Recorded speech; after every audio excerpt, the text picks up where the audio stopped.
Chapter 10. By the time they decided to stop, Sunny was on the verge of fainting. After hours and hours of traversing the rough mountain slope, his body was almost at its limit. However, to everyone's surprise, Shifty seemed to be doing even worse than him. The roguish slave's eyes were muddy and unfocused, aimlessly wandering around. His breath was ragged and shallow, as though something was exerting pressure on his lungs. He looked feverish and unwell. As soon as Hero found a suitable place for a camp, Shifty simply collapsed on the ground.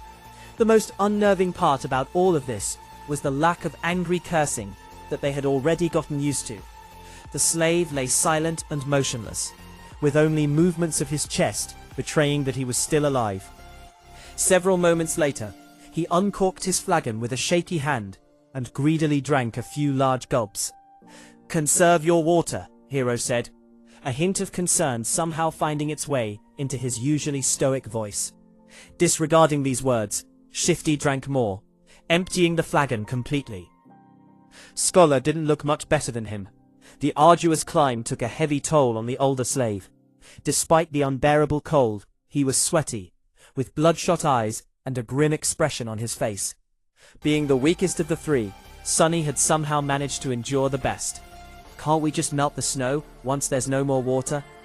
Hero gave Scholar a complicated look.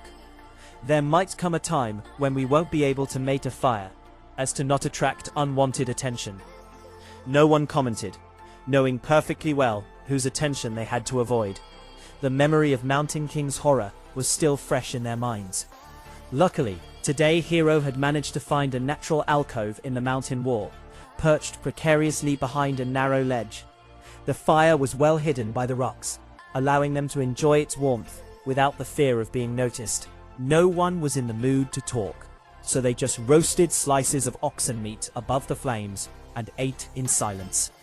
By the time the skies had turned completely black, Shifty and Scholar were already asleep, lost in the thrall of their own nightmares. Hero took out his sword and moved to the edge of the rock outcropping. "Try to rest as well. I'll take the first watch," he said. Sunny gave him a nod and lay down near the fire, dead tired. Falling asleep inside a dream was a new experience for him, but unexpectedly, it turned out to be quite mundane. As soon as his head touched the ground, his consciousness slipped into darkness. After what felt like only a second, someone had gently shaken him awake. Groggy and disoriented, Sunny blinked a few times, finally noticing Hero hovering above him. These two didn't look too well, so it's better to give them some time to recover. Don't let the flames go out, and wake us up once the sun starts to rise, or if the beast appears.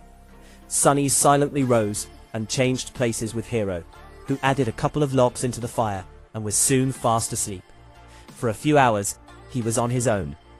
The skies were black, with dim stars and a sharp crescent of the newborn moon. However, its light was not enough to pierce the darkness that enveloped the mountain. Only Sunny's eyes seemed to be able to do so. He sat quietly, looking down the way they came. Despite the fact that they had managed to climb quite high during the previous day, he could still see the distant ribbon of the road. He could even trace it back to the stone platform where the fight with the tyrant had taken place. The tiny dots littering the stones were the dead bodies of the slaves.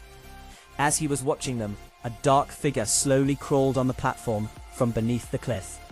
It stayed motionless for a while, and then moved forward, scraping its claws against the ground. Every time a claw hit one of the bodies, the tyrant would grab and bring it to its maw. The wind brought the muffled sounds of crunching bones to Sunny's ears. He flinched, accidentally pushing a small rock off the ledge. It fell, hit the slope, and then rolled down, causing a few more to follow. The noise of these falling rocks sounded like thunder in the silent night. Far below, the tyrant suddenly turned its head, looking directly at Sunny. Sunny froze, petrified. He was scared to make even the tiniest sound. For a while, he even forgot to breathe. The tyrant was staring directly at him, not doing anything. A few torturous seconds passed, each feeling like an eternity. Then the tyrant calmly turned away and continued to devour dead slaves, as though he had not seen Sunny at all. "It's blind," Sunny suddenly understood. He inhaled, watching Mountain King with widened eyes. It was true. The creature could not see.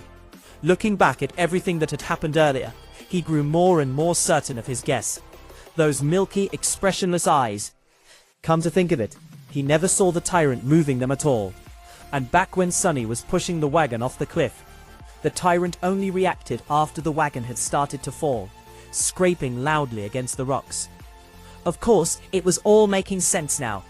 At the break of dawn, Sunny had woken the others up. Hero had hoped that a full night's rest would do Shifty and Scholar some good, but his hopes were crushed. Somehow, the two slaves looked even worse than before. It was as though yesterday's climb had overstrained Scholar too much. However, Shifty's condition could not be explained by simple overexertion.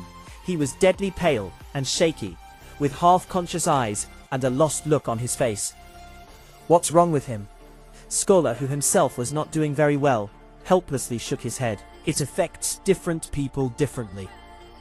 His voice sounded raspy and weak. I'm fine, assholes. Get out of my face. Shifty had trouble forming full sentences, but still insisted that he was all right. Hero frowned, and then took most of the supplies the defiant slave was supposed to carry, before adding them to his own load. After hesitating a little, he gave some to Sunny too. Did anything happen while we were asleep? Sunny stared at him for a few seconds. The monster ate the dead.